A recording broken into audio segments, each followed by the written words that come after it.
A slightly more appropriate title would be Society, State and Liberty, the Austro-Libertarian Strategy of Social Revolution. So I want to step up things a little bit after all these moderate talks that you have heard before.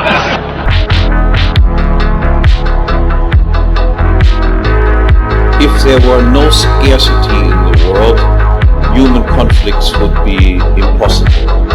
Interpersonal conflicts are always and everywhere conflicts concerning scarce objects, scarce things.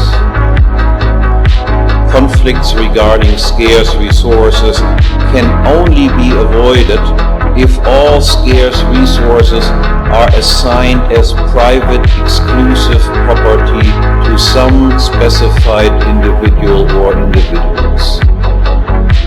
And this brings me to the topic of left and right. The difference between the right and the left is a fundamental disagreement concerning an empirical question. The right recognizes, as a matter of fact, the existence of individual human differences and diversities and accepts them as natural, whereas the left denies the existence of such differences and diversities or tries to explain these differences and diversities away, and in any case regards them as something unnatural that must be rectified to establish a natural state of human equality. It seems to me that we're all here because we're white, and we want to live in a society that reflects our values. We want to live in a white majority society. Clearly there are daunting obstacles for that to happen. So how do we make that happen? It would really be a remarkable achievement for that to happen in our lifetimes, but how do we make it happen? It seems to me there are really sort of three strands of thinking about how this would come about. And I would call them the archaeofuturist strand.